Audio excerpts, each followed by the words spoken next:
everyone once again to this Masterclass Series by Pragmatic Leaders.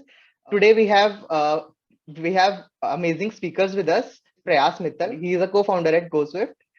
They are simplifying shipping for brands and businesses in India, helping small and medium scale businesses to grow. Thanks, Piyush. Thanks, Kevin, for inviting me for the call. I think the topic of the discussion that we are having, how to move from a non-tech background to a product or a tech background pro- into product management, which is entirely focused on tech, becomes a very challenging part for many people. And it's PM being one of the most coveted jobs these days.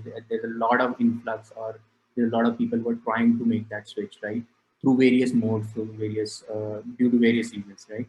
So how I'll structure the call is to sort of give a framework on how to think about moving from a non-tech background to a PM role, specifically for a tech product or a tech-led company, and what you should be focusing on maybe, and what are the strengths that you should leverage that you might be having currently, right? Feel free to ask any questions when I'm because I'm not created any slides as such, maybe like Kevin, but I'll just structure the call in maybe a very uh, broad-based topic that we can discuss, right? So yeah, let me just share the screen once. Can I share the screen? Do you have the I've anything? I've given you permissions. You will be able to.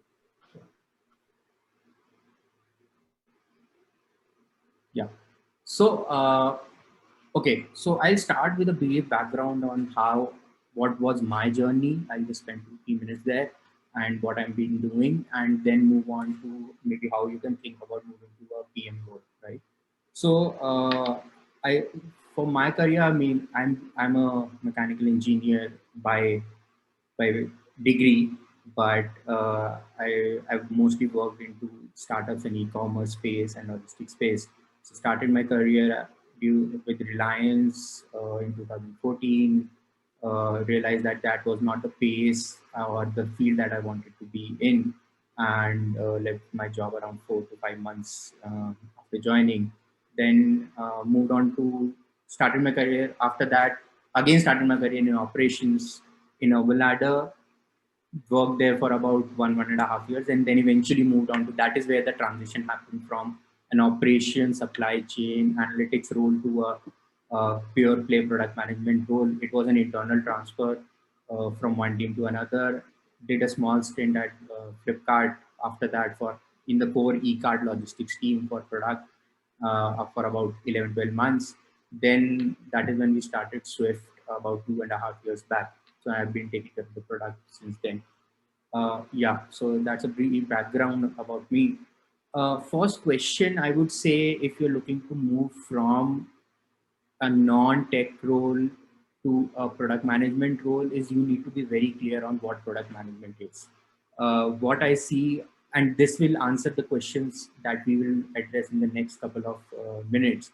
What I see a lot when I'm interviewing a lot of PMs, or when people give feedback on that they want to move into product management, I'm not getting offer letters, I'm not getting interview calls, stuff like that. First question I always ask, or try to get them to answer that question, is why do you want to move to a product management role? That what is driving you to move from, maybe you are a rock star marketer, why do you want to become a PM? Or you are a rock star engineer, why do you want to become a PM? Or you have been managing thousands of people in operations. Product management, or to a certain levels, is a very sort of individual contributor role. Why do you want to move from people management to an individual contributor role? So answering that question for yourself rather than anyone else who might be interviewing you is becomes the primary key. And I've heard questions from answers ranging from my, because PM is the highest paying job after tech, to they PM is the CEO of the product, to I just like problem solving, to I couldn't get into consulting, so that's why I want to be a PM, or it's the most generic general management role that I can get, right? So I think I've heard everything that might be there in the market. So, and I would not say that any answer is wrong or any answer is correct, but you need to be clear on why you are doing it. because at the end of the day, it might be one of the most thankless jobs in the entire organization. You would be blamed for everything that's not going, or you would be not uh, given the credit to an extent if things are going well, because as a PM it is your job to boost the morale of the entire team, including engineers, analytics, marketing, right? So if if shit hits the fan, it is you. If it's going, everything is hunky-dory, then everyone else is there, right? So it's a very leadership oriented sort of a role, even from the starting, right? So that is one thing that I usually tell people to understand and contemplate on: why do you want to do product management, right? Now coming to yeah. So another thing is, if you are to bucketize a PM role at any organization into specific personas or characteristics or personality or skill set, it will be very hard to do that. There is a base set of things that a PM does, that is there, but every PM would be a unique PM in their own way. Some might excel at analytics, some might excel at users research, some might be good at business, some might be good at tech, right? Some might be good at data. So you become a PM because of the background or the things that you've done in the past. It's not because you've gotten some specific training how to be a PM. And this holds true very specific to India, because in India, a lot of PM roles organically grow inside the organization rather than come with a specific set of training. Primarily because PM role didn't exist 6-7 years back in an Indian startup organization system. Most of the PMs that were there were in MNCs who were either doing 50-60% of project management because the marketing PM counterpart was in US, or uh, there were no great product-led companies, uh, or there were a handful of product-led companies that were there in India, right? So this is like 7-8 years, 10 years back. So if you see a lot of seasoned PM, either they have come from US, or they have grown into it, they've acquired the skills by themselves by doing it, not by training or joining a course of sorts, right? I think that's what Pragmatic Leaders is also trying to solve for, right? So every PM becomes a unique PM in its own. You develop a certain set of skill sets that you have and you excel at, and then there are certain things that you will be good or so at, and then you try to improve on those parts, right? Now, how to think about it, how to apply, how to approach the entire application process, how to approach the entire switching part, how to switch from from a non-tech role to a product role, right? So obviously there are certain level of basics that you need to cover, but to start with, I would say, because you would be working, I'm assuming you were working in the adjacent areas of what a PM does. So that is one of the primary reasons you might be attracted toward the role, or you have some sense on how what all PM does. And I think a lot of has been covered yesterday and today. Kevin has done that. There are many people who are coming after me who would be covering what a PM does.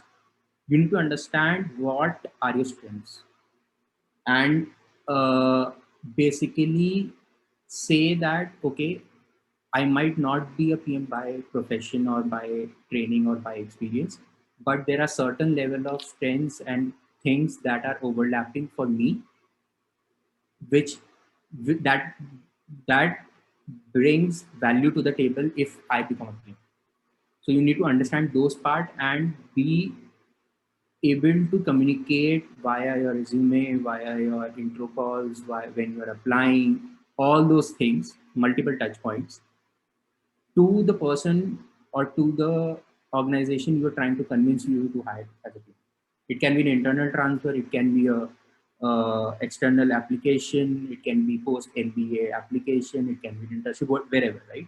So you need to bring out those strengths. Give that other person a reason to hire you as a PM, or give you that opportunity to become a PM. Right? Similarly, you need to also focus on your weaknesses. You need to understand where are the things that other person would have a question mark on, when they're looking at your resume, when they're looking at your profile, when they're talking to you? What are those question marks that they have in their mind? Let's say I'll just give an example. You come from a supply chain, and I'll give my example. You come from a supply chain background in operations. One of the biggest questions that comes is, will this person be able to talk to an engineer? Will be able to explain what the requirement is in a term that an engineer will understand? Does it even know the basic meaning of what an API, how systems interact? So don't don't let the other person have that doubt and improve on those kind of weaknesses, right? Now, another part of these kind of things when you're applying for a PM job is, I see a lot of resumes who've just applied randomly. Don't okay. Let me put it this way. They confuse product management with a lot of other adjacent roles that are there in the market, like program management or project management. Although a part of PM job would be project management and program management, but that's not the core skill you would be hiring for. So having that clarity in your head that I am going for a product role, not a program management role, and not emphasizing on that you have done project management and product management and program management in the past becomes a critical thing. That should come in your strengths rather than saying that this is why I'm applying, right? Uh, because at times, if you've just done program management and not enough problem solving, not enough consumer thinking, not enough data backed analysis, you'll just, because you are competing with people who are coming with some level of technical depth. Maybe a developer is applying for a PM role, or some person who has been a analytics senior analyst or a analytics manager at some analytics firm is applying for a PM role. You will be stabbed in maybe the lower 50th percentile or so, right?